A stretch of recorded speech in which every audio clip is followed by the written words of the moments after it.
A recent United Nations report reveals a significant escalation in killings and torture of civilians by Myanmar's military since the February 2021 coup. More details in the following report. The UN report states that at least 5,350 civilians have been killed, with 2,414 deaths occurring in the latest reporting period from April 2023 to June 2024, marking a 50% increase from the previous period. The military's takeover led to widespread protests, which have since evolved into an armed rebellion. In response, the military has ramped up arrests, with nearly 27,400 individuals detained since the coup. Many of those arrested are believed to be held in military training centres, and reports indicate that children have been taken from their families as a punitive measure for political dissent.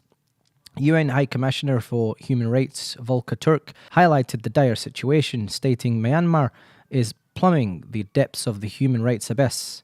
The report indicates that at least 1,853 people have died in custody since the coup, including 88 minors.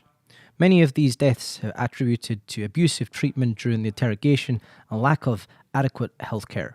Detainees have reported severe mistreatment, including physical abuse with various implements and psychological torture involving threats from animals. The military has yet to respond to the allegations presented in the UN report. The UN has called for the situation to be referred to the International Criminal Court, OHCHR, called for all those responsible for gross human rights violations and serious violations of international humanitarian law in Myanmar to be held to account. It should be mentioned that conflict in Myanmar has resulted in the deaths of tens of thousands of Rohingya Muslims, over 1.1 million displaced and forced to flee to neighbouring countries, particularly Bangladesh, where they reside in dire conditions in UN camps.